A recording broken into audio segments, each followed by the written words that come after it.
El huracán Milton ha tocado tierra en la franja evacuada de la costa oeste de Florida. Todavía es pronto para valorar los daños. Ha comenzado la selección del jurado en el juicio por corrupción contra el líder legislativo con más años en el cargo en la historia de Estados Unidos. Se descubren en las listas de votantes de Oregón más personas inscritas que no son ciudadanos. La gobernadora ha pedido una pausa y una auditoría independiente. Una empresa está retirando casi 10 millones de libras de carne y aves de corral. Podrían estar contaminadas con una bacteria que perjudica principalmente a mayores, mujeres embarazadas y recién nacidos. Y ahora entremos en materia. Bienvenidos a En Primera Plana, su casa, la casa de todos, el Epoch Times. Bien, ha comenzado la selección del jurado del juicio por corrupción del expresidente de la Cámara de Representantes de Illinois, Michael Madigan. Madigan es el líder legislativo con más años en el cargo en la historia de Estados Unidos. El caso contra Madigan, quien renunció en 2021 y ahora tiene 83 años, es uno de los juicios por corrupción más sonados de la historia de Illinois. Se le acusa de participar en una estafa multimillonaria de extorsión y soborno. La empresa de servicios públicos más grande del estado, ComEd, también estaría implicada. Los fiscales federales sostienen que el demócrata de Chicago abusó de su poder. Madigan, además de presidente de la Cámara de Representantes, tenía también otros cargos como, por ejemplo, el de jefe del Partido Demócrata Estatal. Ahora lo investigan por usar toda su influencia política para dirigir una empresa criminal, así la llamaron. Su único fin, según la acusación, consistía en amasar ingentes cantidades de riqueza y poder. Son 23 los cargos que se le imputan, entre ellos conspiración para cometer crímenes, fraude electrónico e intento de extorsión. Más de 1.000 personas recibieron citaciones por correo para ser parte del jurado. Ese número se redujo a unas 180 personas que se presentaron el martes en un tribunal federal en Chicago para completar cuestionarios. Ayer la Fiscalía y los abogados interrogaban a Madigan y a su coacusado y confidente durante muchos años, Michael McClain. Un día antes, el martes, el juez de distrito estadounidense, John Robert Blakey, calificó la actuación de los posibles jurados como muy buena. Anotó que solo 2 faltaron y que otros 2 justificaron que no podían formar parte. Se elegirán 12 jurados y 6 suplentes antes de las declaraciones de apertura que se esperan para principios de la semana que viene. Se prevé que los testimonios duren 3 meses. Los fiscales sostienen que Madigan utilizó su influencia para aprobar leyes favorables a la empresa eléctrica ComEd. A cambio, ComEd le ofreció sobornos, empleos y contratos a los leales a Madigan. Madigan y McClain, por su parte, han negado haber hecho nada malo. En 2022, cuando se anunciaron los cargos, declaró que jamás se había implicado en ninguna actividad criminal. Gran parte de las pruebas que se esperan en el juicio, incluidas las conversaciones telefónicas interceptadas, ya se han presentado en audiencia pública. La prensa de Chicago calificó los documentos judiciales que ha hecho públicos la Fiscalía como explosivos. Detallan 10 años de investigación del FBI. Madigan llevó a cabo supuestamente hasta 5 planes. En las más de 110 páginas de la acusación se detallan la llamada oferta de Santiago, que los federales usaron para la acusación de conspiración, y la declaración jurada de Solís, el testimonio de un concejal que trabajó para los federales llevando un micrófono oculto. El ex jefe de gabinete de Madigan, McClain, ya ha sido hallado culpable en otra extensa investigación federal de un caso por separado pero relacionado. Ahora espera que se dicte su sentencia y la de los legisladores con los que conspiró. Madigan, como decimos, tiene una larga carrera política. Salió elegido por primera vez como asambleísta de Chicago en 1970. Luego se convirtió en presidente de la Cámara de Representantes estatal durante casi 4 décadas, entre 1983 y 2021. Durante ese tiempo se encargó de fijar gran parte de la agenda política de Illinois, es decir, decidía qué proyectos de ley se sometían a votación y cuáles no. También ha controlado los fondos de varias campañas y ha supervisado la elaboración de los mapas políticos. Se han vuelto a descubrir más personas inscritas en las listas de votantes de Oregón que no son ciudadanos. La gobernadora ha pedido una pausa y una auditoría independiente del registro automático de votantes a medida que aumenta el número de registrados por error. La gobernadora de Oregón, Tina Kotek, ha ordenado al secretario de Estado que detenga las operaciones de votantes motorizados. Lo ordenó después de que una revisión encontrara a otras 302 personas que no son ciudadanos registradas incorrectamente. Según la Agencia de Votantes Motorizados de Oregón, la DMV, las personas pueden votar si tienen una licencia de conducir o una identificación estatal, siempre que proporcionen prueba de ciudadanía. El mes pasado, la agencia anunció que más de 1.250 no ciudadanos se habían registrado para votar sin proporcionar prueba de ciudadanía estadounidense. La gobernadora ordenaba a la DMV que elaborara un informe. Durante su redacción se identificaron a otros 302 no ciudadanos registrados incorrectamente. Al parecer, un error técnico no permitió detectarlos durante la primera investigación. Ahora ya se ha pedido la desactivación de todos los registros erróneos. Amy Joyce, la administradora de la DMV, decía esto: hace 2 semanas creíamos que teníamos toda la información para proyectar confianza en que entendíamos y habíamos revisado todos los registros con riesgo de error. Desde entonces nos enteramos de que esta confianza era errónea en función de la nueva información descrita en este anuncio y en el informe posterior a la acción y, por ello, lo lamentamos. El DMV seguirá las acciones indicadas por la gobernadora y sigue comprometido con el aprendizaje continuo, la acción correctiva, la transparencia y la rendición de cuentas. La gobernadora Kotek y la secretaria de Estado Lavonne Griffin-Vallet pidieron una auditoría externa independiente. Kotek dijo esto: cualquier error que socave nuestro sistema de votación debe tomarse con suma seriedad y abordarse. ¿Pero qué pasó? Pues bien, el problema surgió el 13 de septiembre cuando la DMV reveló que había añadido por error a 300 personas a las listas de votantes. Lo describió como un error administrativo. Pero después de una auditoría interna, esa cifra aumentaba a 1.259. Una audiencia del 25 de septiembre ante el Comité de Reglas de la Cámara de Representantes de Oregón descubrió que el problema había sido identificado a principios de agosto. Sin embargo, la DMV no notificó a Kotek o a Griffin-Vallet hasta 6 semanas después. La secretaria de Estado Griffin-Vallet dijo hace poco lo siguiente: tengo plena confianza en que estos nuevos errores no perjudicarán las elecciones de 2024. El primer paso para restaurar la confianza del pueblo en la Oregon Motor Voter es una revisión transparente por parte de un tercero neutral que opere bajo estrictos estándares de auditoría gubernamental. Griffin-Vallet ordenó crear inmediatamente un nuevo puesto de supervisión de los votantes motorizados y dio instrucciones para que se documenten verificaciones de registros y que se hagan de forma habitual y regular. Para algunos, como la representante Anna Sheriff, una republicana de Amity, estas medidas no son suficientes. Le dijo al Epoch Times lo siguiente: tanto la oficina del secretario de Estado como del Departamento de Vehículos Motorizados le aseguraron a los votantes que no se encontraron más problemas, pero se equivocaban otra vez. También le aseguraron a los votantes que nada perjudicaría las elecciones de 2024. ¿Cómo pueden los votantes estar seguros de que no se equivocan también en eso? Al aceptar una auditoría externa, el líder republicano de la Cámara de Representantes, Jeff Herfrich, dijo en un correo electrónico a The Epoch Times lo siguiente: los demócratas han admitido que algo está sistemáticamente mal en el sistema automático de registros de votantes de Oregón. Herfrich también cree que deberían subsanarse todos los errores cuanto antes y con transparencia y abrirse una investigación sobre posibles violaciones de la ley. Una empresa ha retirado casi 10 millones de libras de carne y aves de corral listas para consumir. Podría estar contaminada, dicen, con una bacteria que afecta muy perjudicialmente a personas mayores, embarazadas y recién nacidos.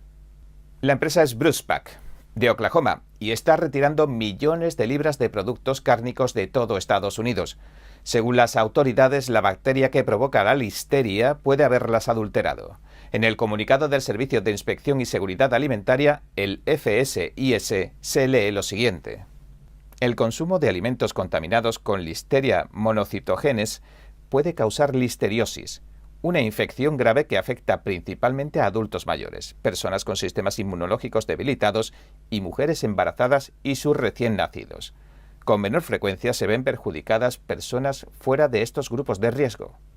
La listeriosis puede causar fiebre, dolores musculares, dolor de cabeza, rigidez del cuello, confusión, pérdida del equilibrio y convulsiones. Y a estos síntomas a veces los preceden cosas como diarreas u otros síntomas gastrointestinales. Bruce Pack tiene 2 plantas de fabricación y suministra sus productos a todo el país. Los productos se fabricaron entre el 19 de junio de 2024 y el 8 de octubre de 2024.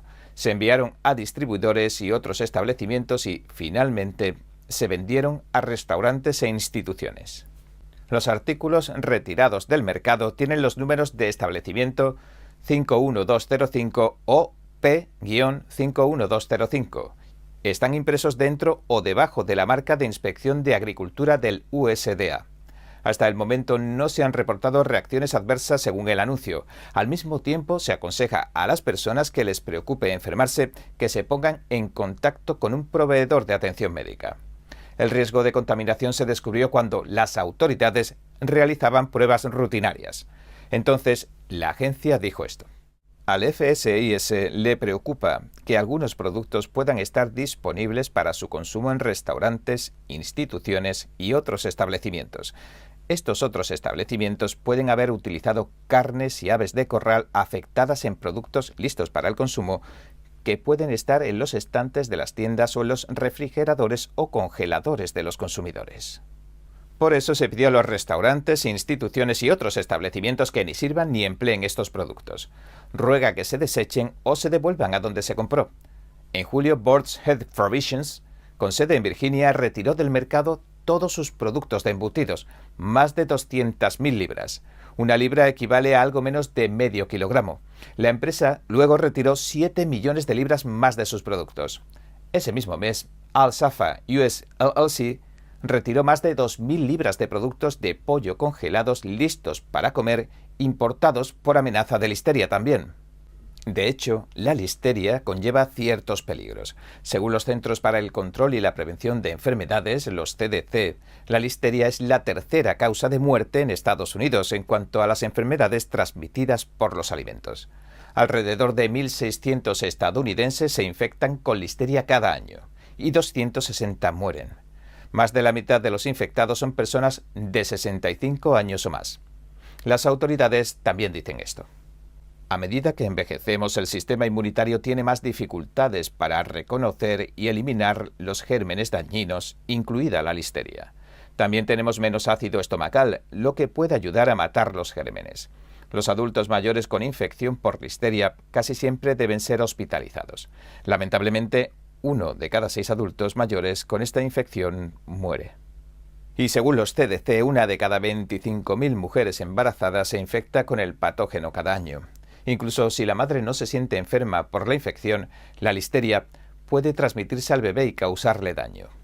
1 de cada 4 mujeres embarazadas que se infectan pierden el embarazo o a su bebé poco después del nacimiento. En cuanto a las personas con sistemas inmunológicos debilitados, estas personas representan el 75% de todas las infecciones, lo que casi siempre conduce a la hospitalización. 1 de cada 6 personas de este grupo muere a causa de la enfermedad. El año pasado los CDC informaron sobre 2 brotes de listeria. Pero en lo que va de año se han notificado ya 5 brotes. Y varios productos alimenticios como los hongos enoki, las verduras de hoja verde y los helados fueron el desencadenante.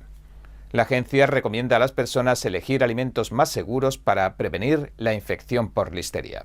Esto incluye evitar el consumo de alimentos como quesos blandos no pasteurizados, fiambres sin calentar, embutidos, salchichas fermentadas o secas y pescado ahumado o refrigerado.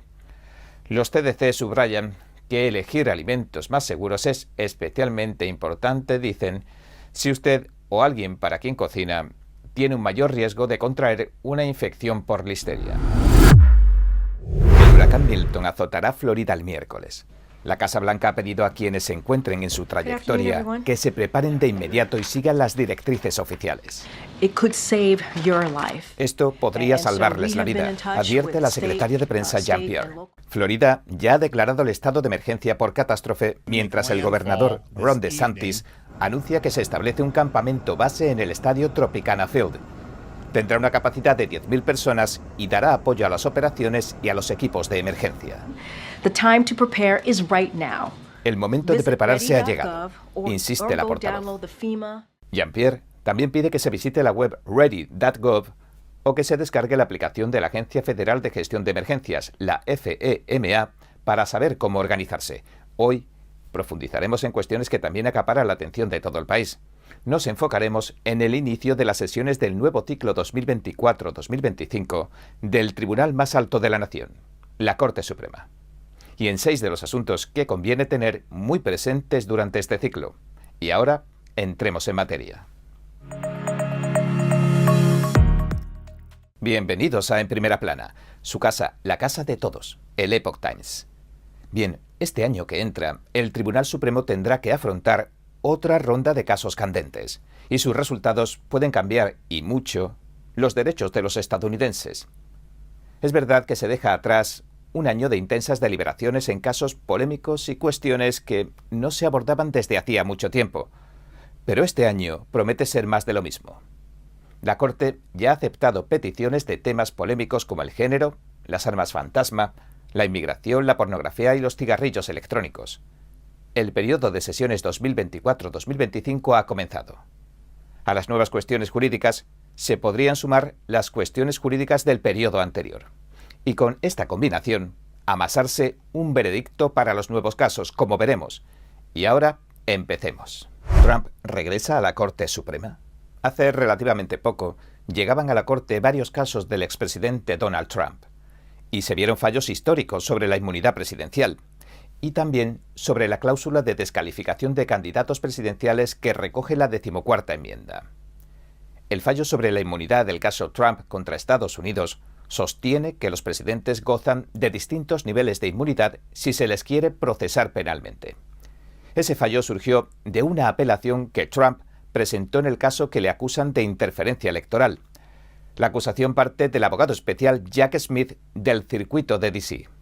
Pero tanto la decisión sobre la inmunidad presidencial como la de las acusaciones del 6 de enero podrían regresar ahora a la Corte Suprema. En el caso del 6 de enero, Fisher contra Estados Unidos se acusa a Trump de interferir en unas elecciones federales. Pero la Corte Suprema invalidó este cargo de obstrucción. El 3 de octubre, Trump solicitó a la juez Tanya Chutkan que eliminara esa parte de la acusación. Pero hasta el momento Chutkan solo ha establecido un cronograma. Le ha concedido a Trump hasta noviembre para que presente sus argumentos tanto a favor de la inmunidad como en contra del nombramiento del fiscal especial, el abogado especial Smith.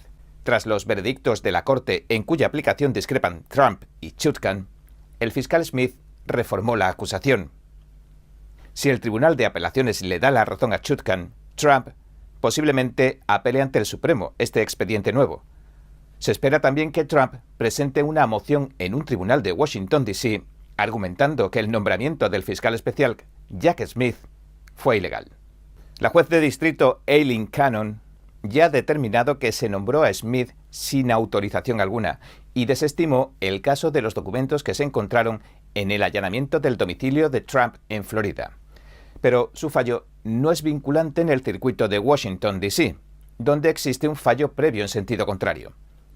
El abogado especial Smith, que ha apelado la decisión de la juez Cannon, también presentó un extenso escrito de inmunidad, como decimos. La reforma. Esto hace presagiar que las apelaciones sobre ese tema podrían volverse más complejas. El equipo de Trump está listo para responder con un escrito propio también muy extenso. Pero la cuestión principal radica en el nombramiento de Smith. Dado que se ha impugnado en 2 circuitos, esto podría crear una división de circuitos o decisiones jurídicas diferentes sobre el mismo asunto en circuitos diferentes. Este tipo de asuntos a menudo lleva a la Corte Suprema a abordar el asunto para resolver el conflicto, para dirimirlo. Si Trump gana la reelección, lo más probable es que se acaben retirando todos los casos penales federales en su contra. Y aunque tampoco está claro cómo concluirá su otro caso de Nueva York, en el que le imputan cargos estatales, Trump ya ha prometido que apelará. El proceso en su contra a nivel estatal en Georgia también podría llegar a la Corte Suprema, porque se espera que Trump presente objeciones relacionadas con la inmunidad. Llamamientos a la reforma. Independientemente de quién gane la presidencia, puede que los demócratas sigan presionando para reformar el tribunal más alto del país. Esto va a generar un mayor escrutinio de los jueces y, consecuentemente, se agravará la tensión en torno a temas candentes como el género. Una encuesta reciente de la Universidad de Pensilvania indicó que los demócratas podrían ganar terreno con sus propuestas de limitar los mandatos para que dejen de ser de por vida y también con sus reformas sobre la ética laboral de los jueces. Sin embargo, la ampliación de la Corte Suprema o la incorporación de más jueces no tuvo tan buena acogida. Solo 3 de cada 10 estadounidenses apoyaron esa propuesta. No obstante, si ganan el Congreso y la presidencia en las elecciones de 2024, podrían simplemente imponerlas. Además de ampliar la Corte Suprema y limitar el tiempo de los mandatos, los demócratas han propuesto un código de ética obligatorio.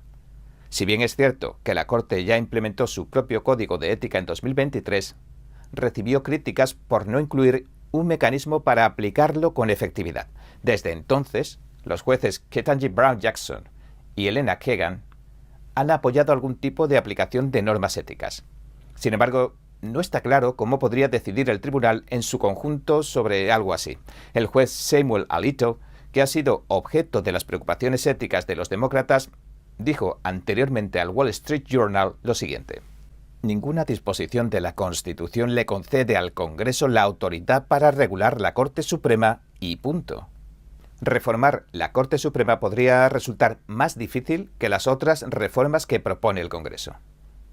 El artículo 3 de la Constitución permite que los jueces ejerzan su cargo mientras observen buena conducta. Así lo define, mientras observen buena conducta. Esto se ha interpretado durante mucho tiempo como que ofrece un mandato vitalicio, así que imponer límites a los mandatos posiblemente requeriría una enmienda de la Constitución. Además de proponer límites a los mandatos, tanto el presidente Joe Biden como la vicepresidente Kamala Harris han propuesto otra enmienda constitucional, una que prohíba a los presidentes gozar de inmunidad frente a procesos penales. Armas fantasma. Hasta ahora, el tribunal ha dicho que se ocupará de al menos un caso importante relacionado con armas de fuego, el famoso Garland contra Van der Stok. El caso gira en torno al intento del gobierno de regular las llamadas armas fantasma. El término se refiere a armas de fuego que no se pueden rastrear porque carecen de números de serie y que no suministra ningún fabricante autorizado. Los argumentos orales han comenzado.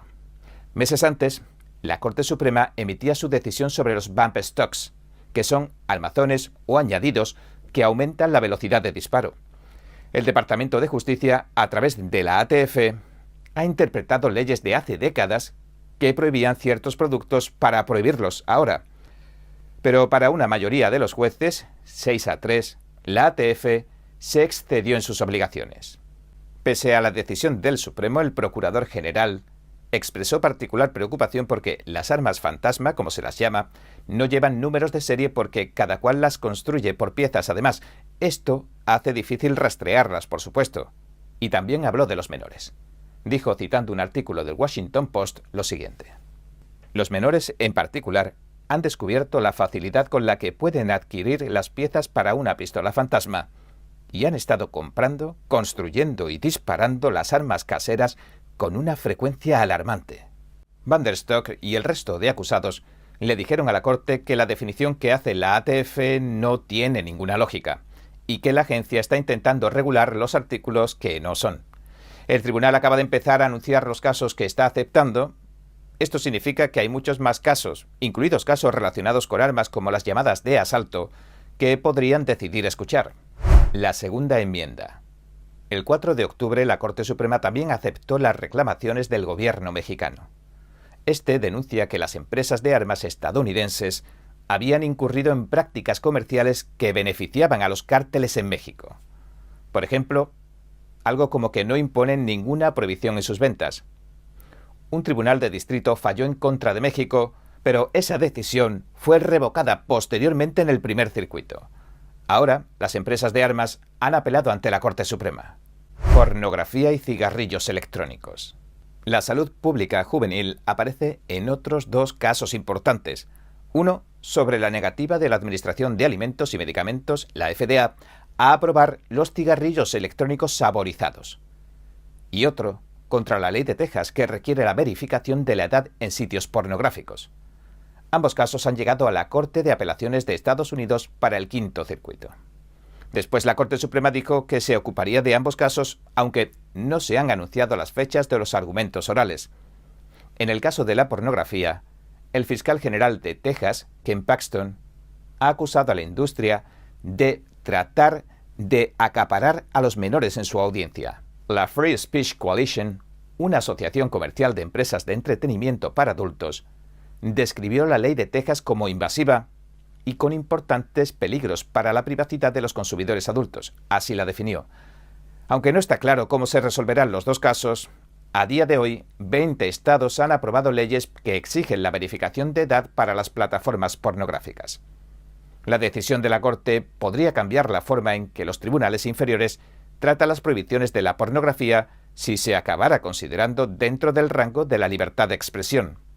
Erin Hawley, quien se desempeña como asesora principal del Alliance Defending Freedom, dijo lo siguiente: «Creo que esto es solo la punta del iceberg. Como sabemos por las decisiones de la Corte Suprema en NetChoice y otros tantos casos, la forma en que los estados lidian con las empresas de redes sociales y al mismo tiempo protegen las libertades de la primera enmienda es algo que estará en la agenda de la Corte Suprema en los próximos años». En el caso de los cigarrillos electrónicos, la FDA contra White Lion, el Quinto Circuito falló a favor de la industria.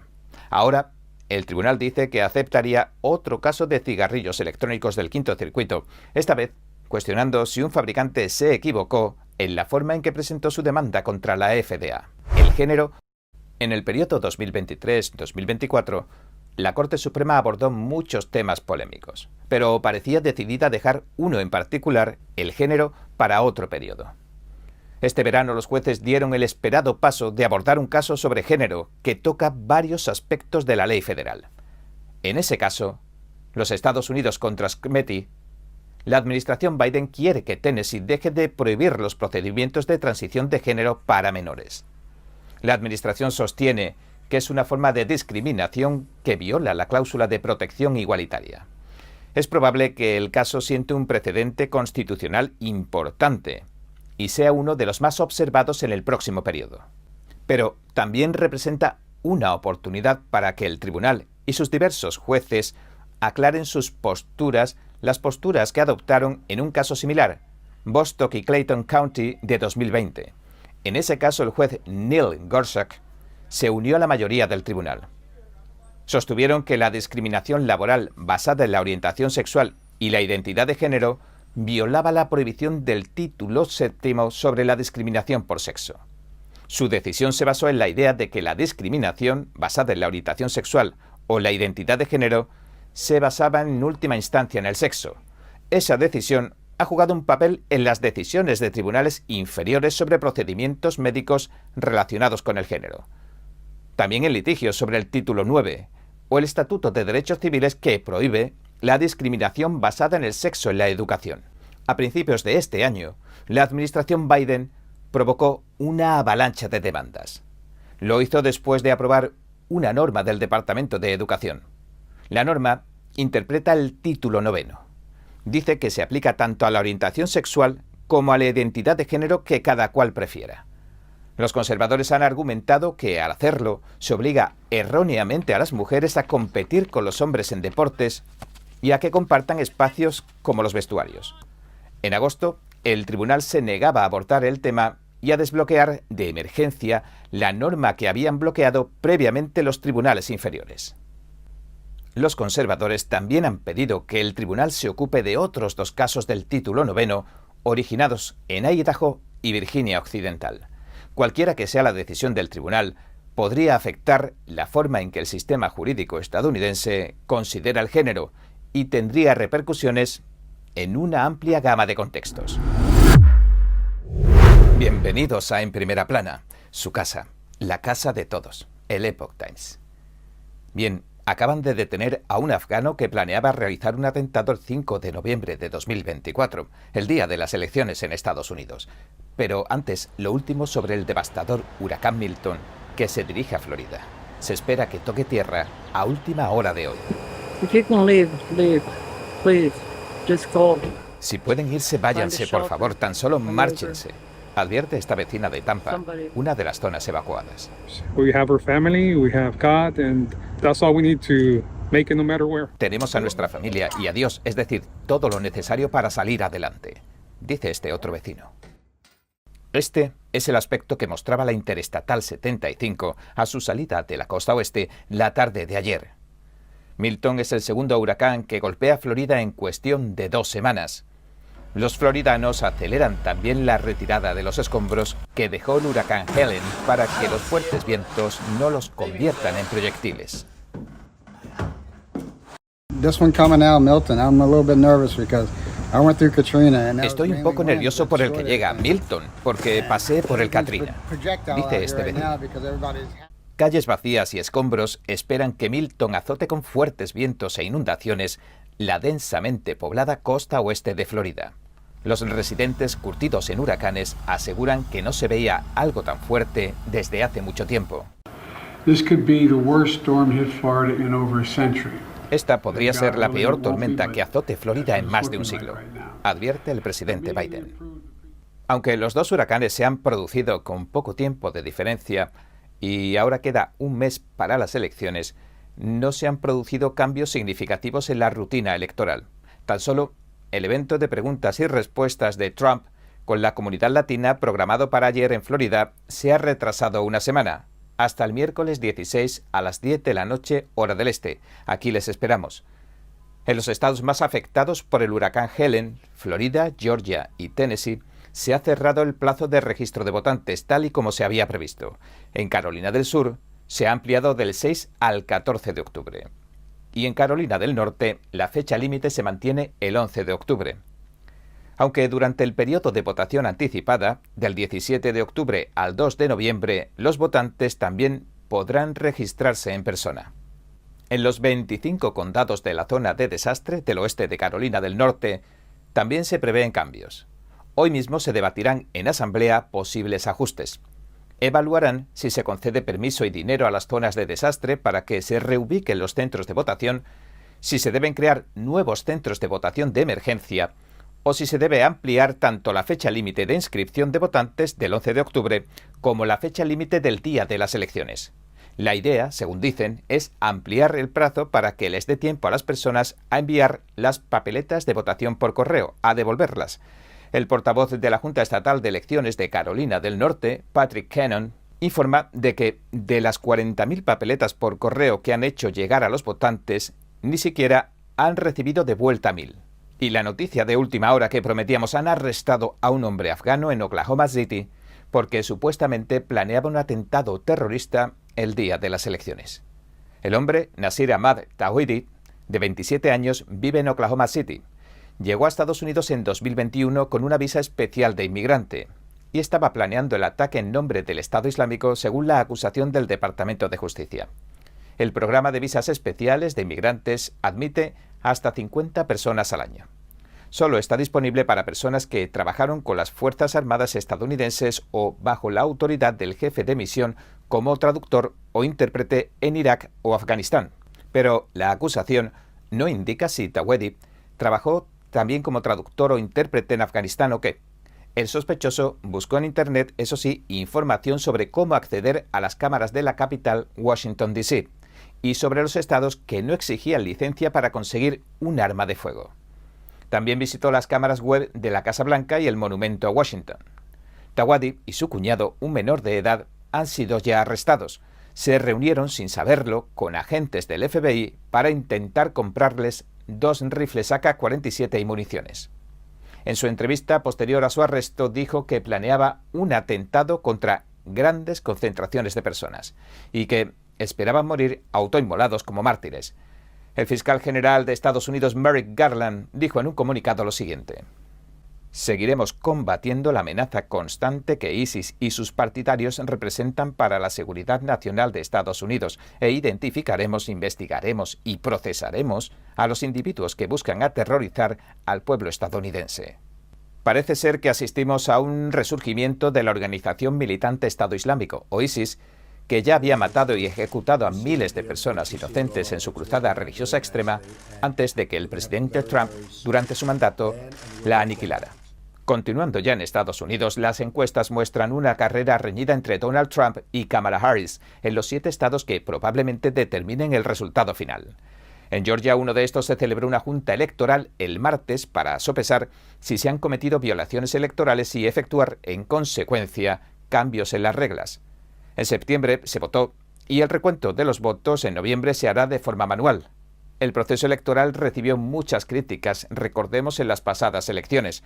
Las acusaciones sobre la falta de transparencia y confiabilidad se hicieron patentes y enfrentaron a los vencedores demócratas y a los perdedores republicanos. Algunos de los vecinos que participaron expresaron su confianza en el trabajo de la Junta, pero otros todo lo contrario. Los resultados de las elecciones fueron muy claros. No hubo ningún problema, asegura este hombre. Los votantes han encontrado decenas de miles de errores en su trabajo, dice este otro. Y otro estado pendular sobre el que arreciaron las críticas por su gestión de los votos en las elecciones de 2020 fue Arizona, y principalmente el condado de Maricopa, en Phoenix. Ayer probaron el recuento automático de las papeletas en Maricopa. Las máquinas de votación no estarán conectadas a Internet y los resultados se almacenarán en dispositivos portátiles que se sacarán del centro de votación. Luego se subirán a la web. Para disipar las dudas, según dicen, han instalado más cámaras de seguridad que transmitirán lo que ocurre en el interior del edificio de votación las 24 horas del día. Pero, ¿qué podemos esperar que influya en los votantes latinos, en nuestra audiencia, en estas elecciones? Pues el temor al socialismo y al comunismo que sienten cubanos, venezolanos y nicaragüenses es algo muy patente. Que no podemos estar diciendo que Kamala ya está liquidada. No, señores, no hay que bajar la guardia, señores, todavía. Todavía hay que ver, acuérdense, señores, el 5 de noviembre es la final de la democracia, no solo aquí en los Estados Unidos, sino en el mundo entero.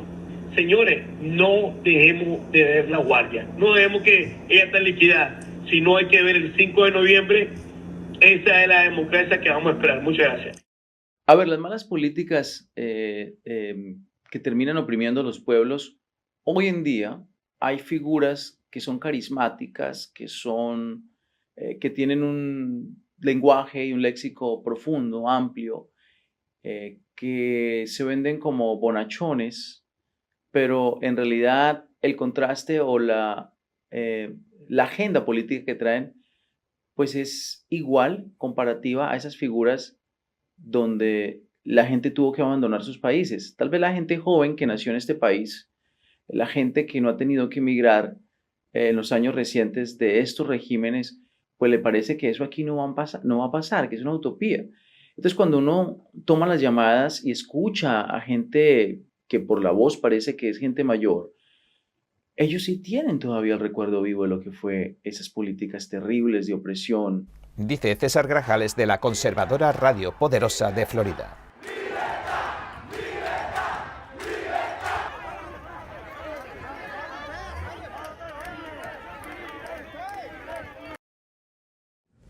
During the elections, people go radical. That's something that we cannot avoid. And they are attractive to polarized messages. En las elecciones, la gente se radicaliza. Eso no se puede evitar y les atraen los mensajes polarizados, dice el profesor universitario de periodismo Alejandro Alvarado. So that's a very powerful message and very effective one with the electorate here in Miami. Así que es un mensaje muy poderoso y muy efectivo para los votantes de Miami, concluye. Y este fenómeno no solo se ve en Miami. Los votantes latinos rechazan de plano las ideas del socialismo y el comunismo. La razón es que han sufrido en primera persona los regímenes opresivos de América Latina. Han dejado de creer en esas políticas que alguna vez pudieron ilusionarles. Aquí no va a existir jamás comunismo en este país. Este país está hecho de una manera que es muy difícil que haya comunismo algún día en los Estados Unidos. Quizá en 1500 años pueda haber un cambio del pensamiento del norteamericano hacia, porque en el caso de los latinos que venimos huyendo de nuestros países por la mala actuación de los gobiernos comunistas, socialistas, no creemos que nosotros vayamos a mejorar, sí, porque nosotros que lo hemos vivido, el norteamericano no lo ha vivido. Dice este cubano exiliado. El expresidente Trump también ha incidido en estas cuestiones para acusar a la vicepresidenta y candidata demócrata a la presidencia Kamala Harris de adoptar políticas socialistas. In her speech yesterday, Kamala went full communist. You heard that? She went full communist. She wants to destroy our country. Se volvió completamente comunista. Quiere destruir nuestro país, dice Trump. Este temor por el socialismo y el comunismo que vivieron en sus países de origen, según el profesor Alvarado, se convierte en un factor determinante. So they have this fear that something like that could happen here in the United States. Tienen miedo de que algo así pueda pasar aquí en Estados Unidos, dice Alvarado. Florida se muestra cada vez más republicana, dejando cada vez más atrás la imagen de estado pendular.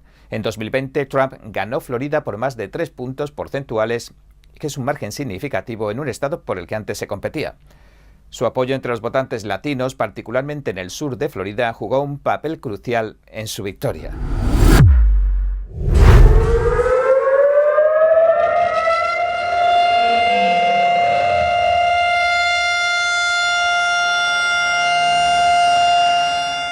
Con esta sirena, los israelíes conmemoraban este lunes 7 de octubre el primer aniversario del ataque de Hamás que desencadenó la guerra.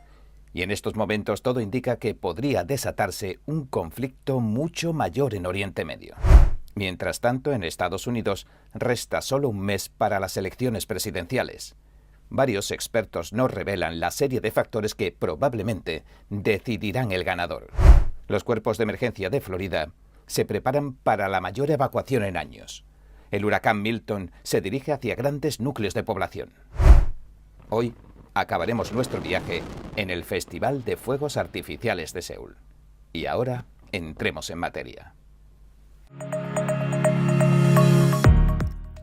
Bien, según cifras israelíes, el 7 de octubre de 2023 mataron a unas 1.200 personas y tomaron a unos 250 rehenes en la disputada Franja de Gaza. Las autoridades israelíes han declarado un año después la alerta máxima en todo el país.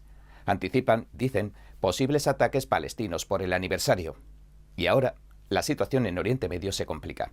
Se ha intensificado el intercambio de fuego fronterizo entre Israel y el movimiento armado libanés Hezbollah, que financia Irán. Las naciones de todo el mundo ya han lanzado planes de contingencia para evacuar a sus ciudadanos del Líbano. Y ahora, un peso pesado que se había mantenido hasta el momento relativamente en las sombras, acaba de aparecer. Hablamos de Irán. Además de financiar a los adversarios de Israel, pasa a la acción y la ataca directamente.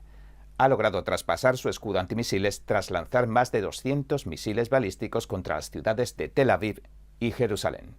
Irán dice que contestan así a las muertes de Ismail Haniyeh, el que fuera líder de Hamás, y de Hassan Nasrallah, el que fuera líder de Hezbollah, ambos fallecidos en atentados israelíes. Israel ha prometido venganza, pero mientras decide qué represalias va a tomar, Estados Unidos sopesa imponer sanciones a Irán por el ataque y sugiere a Israel evitar algunos objetivos iraníes.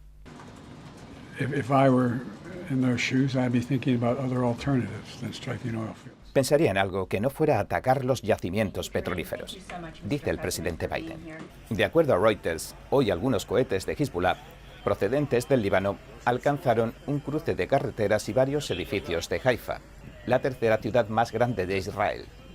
Los medios israelíes informaron de que 10 personas resultaron heridas leves en el ataque. Hezbollah, por su parte, anunció que había atacado una base militar al sur de Haifa con una salva de sus misiles Fadi-1. Israel también ha incrementado los bombardeos en la capital libanesa estos días, en vísperas del aniversario del 7 de octubre.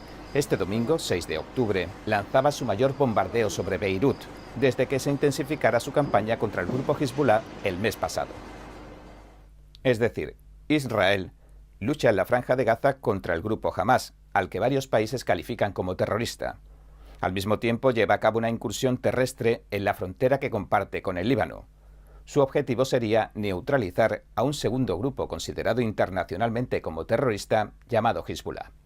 Irán, que financia a varios movimientos armados en la región, como estos dos, nunca se había manchado las manos, pero ahora también ha atacado directamente a Israel.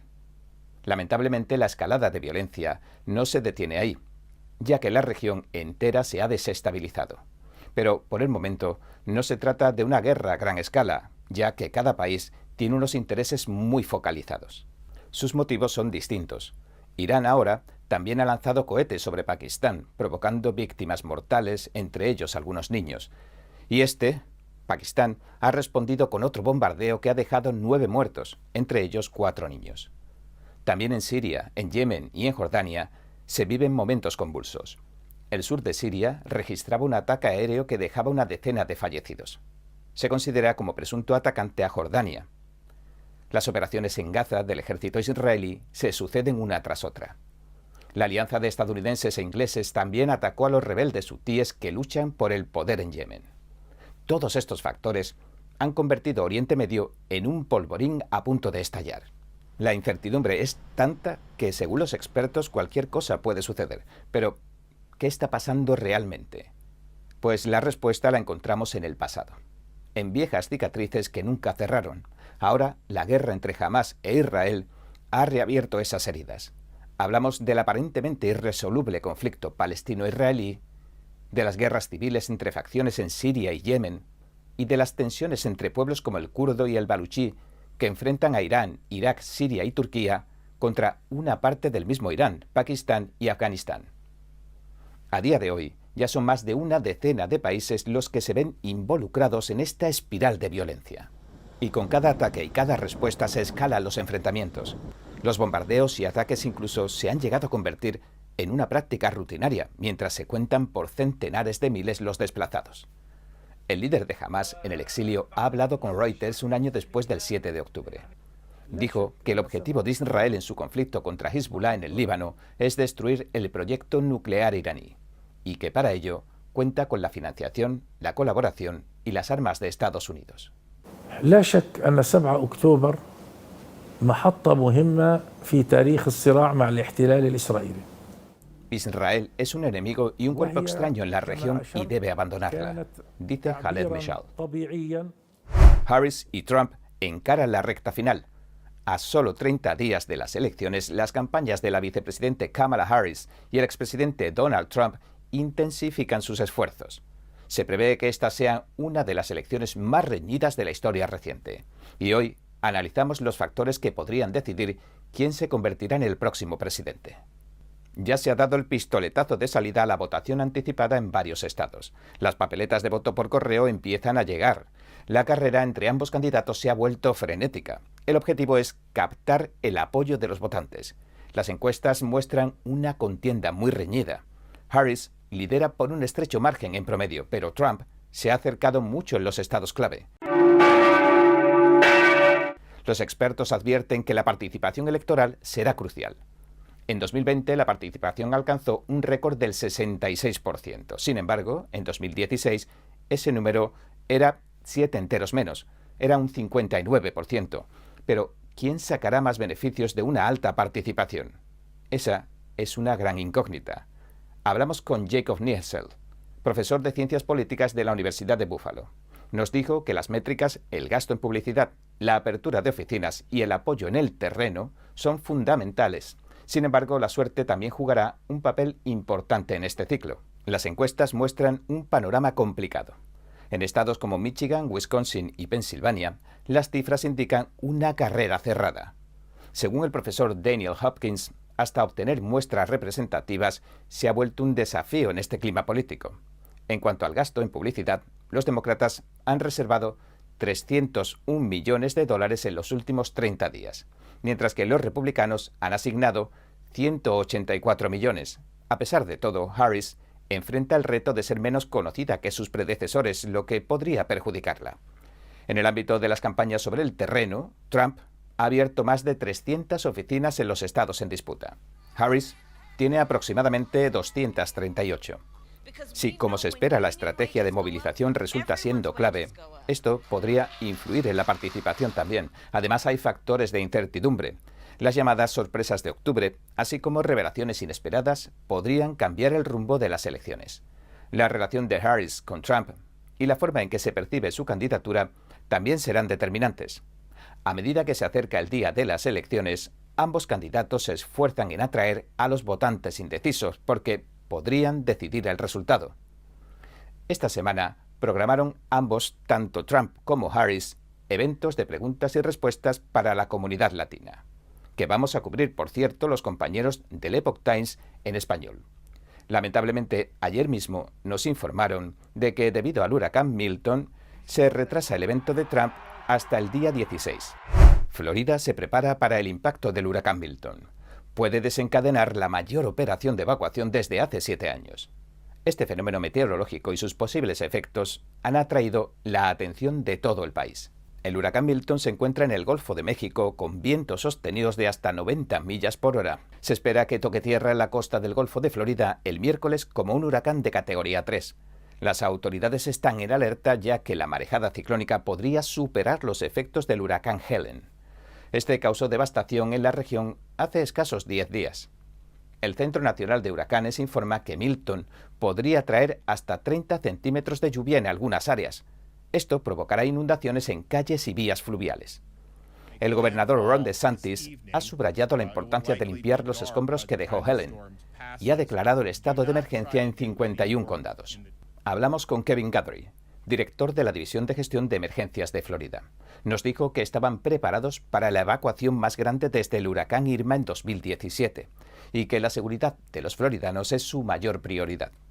Las iniciativas de contención también incluyen el despliegue de vehículos de inundación en los condados afectados y el suministro de sistemas de protección contra inundaciones a instalaciones críticas. Además, más de 800 miembros de la Guardia Nacional están en acción, pero el total podría alcanzar los 4.000. Ya se han emitido alertas de marejada ciclónica y se espera que otras advertencias se extiendan a lo largo de la costa de Florida. DeSantis advirtió que el área metropolitana de la bahía de Tampa, con millones de residentes, podría sufrir daños significativos si la marejada alcanza niveles peligrosos. A medida que el huracán Milton se aproxima, las autoridades le han pedido a los floridanos que finalicen sus preparativos de evacuación y que sigan las recomendaciones de seguridad. Por el momento, eso es todo. Les seguiremos informando de cuanto vayamos sabiendo. El Festival de Fuegos Artificiales de Corea del Sur ha iluminado este fin de semana los cielos de Seúl. Más de 1 millón de espectadores asistieron a este espectáculo anual que duró 90 minutos.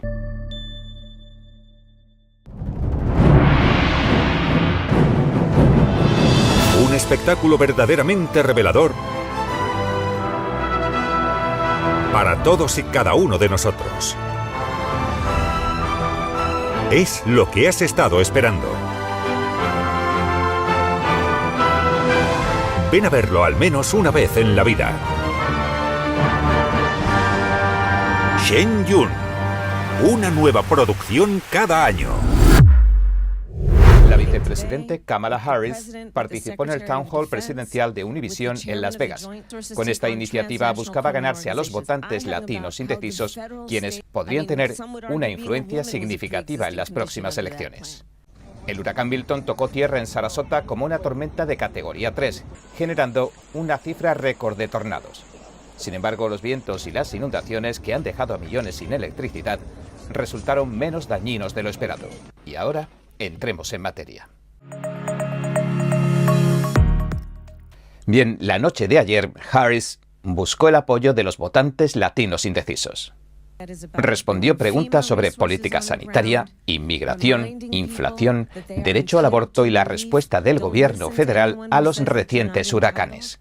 Defendió su historial en materia de inmigración y reiteró su apoyo a los Dreamers, afirmando que debe hacerse lo posible para que obtengan la ciudadanía. Enrique Acevedo, un presentador de noticias radicado en México, moderó el evento en el que participaron casi 100 votantes latinos de todo el país. También habló sobre el proyecto de ley fronterizo negociado en el Senado a principios de este año y culpó al expresidente Donald Trump, su rival electoral, de descarrilarlo. Un momento destacado ocurrió cuando un votante le pidió a la candidata demócrata que nombrara 3 virtudes de Trump. Creo que Donald Trump ama a su familia y creo que eso es muy importante, respondió Harris. Luego añadió que como no conocía lo suficiente al candidato republicano, no podía responder a esa pregunta.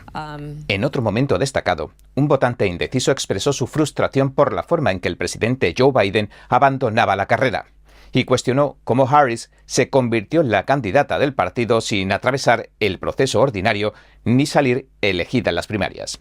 Harris agradeció al votante su franqueza en respuesta y elogió la decisión de Biden. Según dijo, la historia reconocerá que tomó una de las decisiones más valientes que un presidente podría tomar y antepuso los intereses del país, dijo, a los suyos propios. La vicepresidente agregó que había sido socia de Biden durante los últimos 4 años y que se sentía honrada de haber obtenido la nominación demócrata. También mencionó que muchas personas y organizaciones, incluso nombró a algunos republicanos, le habían ofrecido su apoyo. Después del evento, Harris voló a Phoenix para un mitin en otro de los estados en disputa que pueden definir estas elecciones de noviembre. Históricamente, los votantes latinos han favorecido a los demócratas y han desempeñado un papel importante en estados clave. En Arizona, hacia donde voló Harris, los latinos representan el 25% de los votantes, es decir, una cuarta parte, y en Nevada el 22%. Según Pew Research, a nivel nacional, la mayoría de los votantes latinos, un 59%, respaldaron a Joe Biden en 2020. Sin embargo, un sondeo reciente muestra que el candidato republicano se está ganando el apoyo de este grupo clave de votantes demócratas. Es decir, está reduciendo distancias con Harris. La última encuesta de The Economist y YouGov de octubre muestra que el 48% de los votantes hispanos apoya a Harris, mientras que el 43% se inclina por Trump. Esto marca una disminución significativa en el apoyo a Harris con respecto a las encuestas del 15 y el 17 de septiembre de la misma organización. El apoyo entonces era de un 60% para Harris y un 32% para Trump. El apoyo a Harris ha bajado con más fuerza en los hombres latinos jóvenes, como lo destaca una nueva encuesta de USA Today y la Universidad de Suffolk. En Arizona, por ejemplo, el 51% de los hombres latinos de entre 18 y 34 años le dio su apoyo a Trump. En el mismo grupo de edad, solo el 39% apoyó a Harris. Una tendencia similar se observó en Nevada.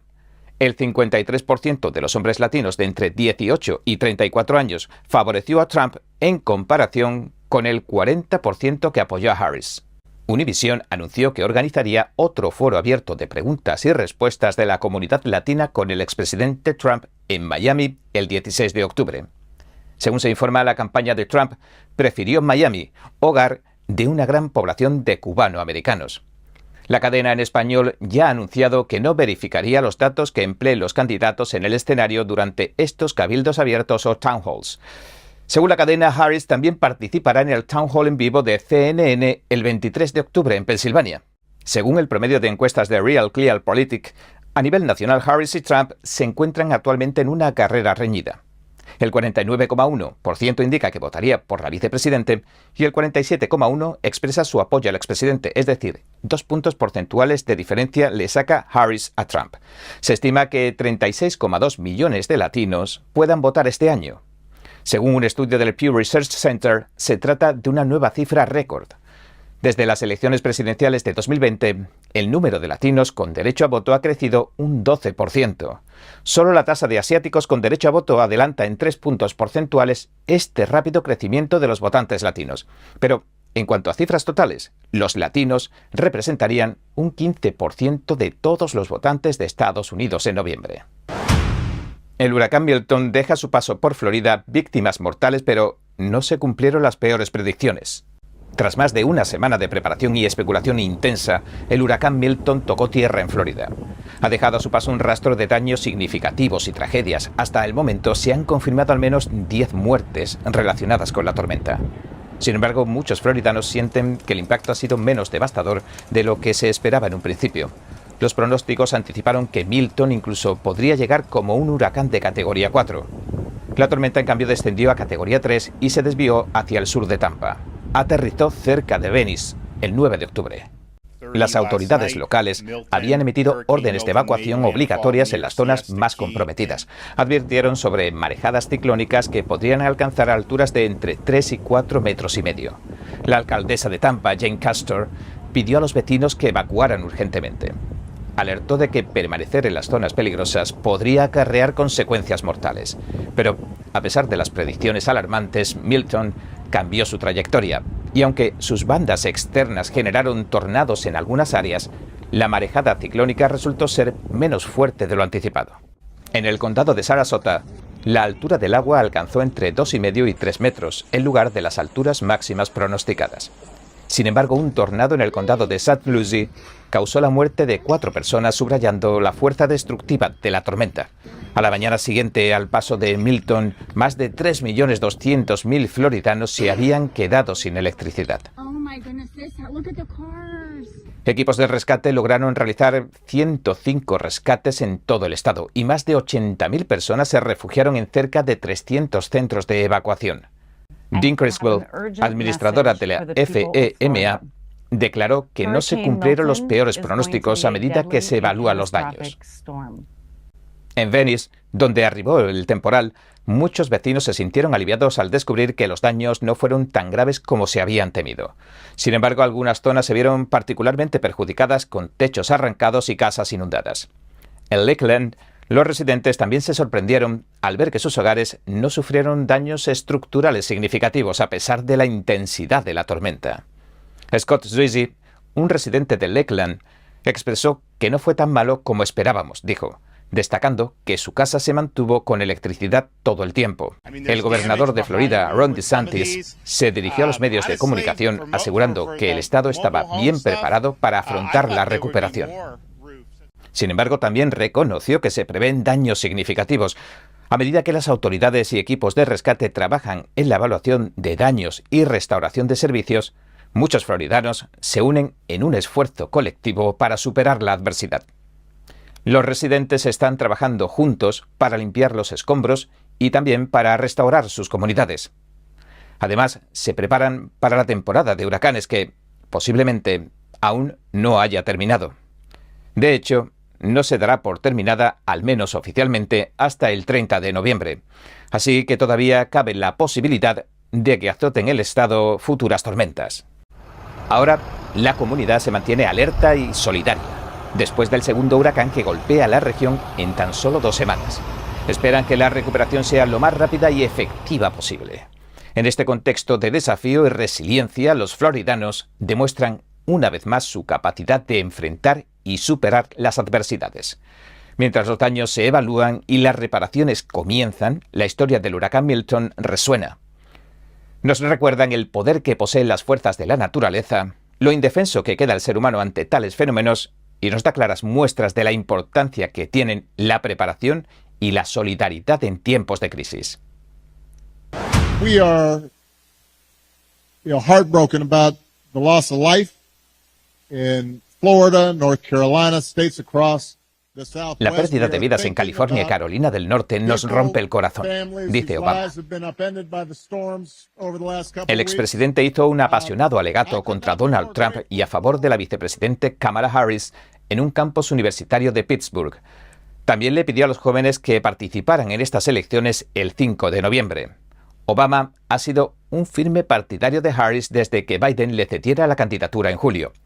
Harris también cuenta con el apoyo del expresidente Clinton.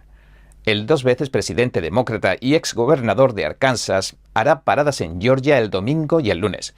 Después viajará a Carolina del Norte, donde hará una gira en autobús a finales de semana para llegar a los votantes del campo.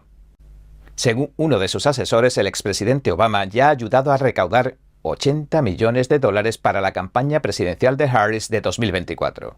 Tanto él como su esposa Michelle pronunciaron fervientes discursos en apoyo de Harris en la Convención Nacional Demócrata en agosto, como vimos. Ahora se espera que la ex primera dama también haga más campaña por Harris.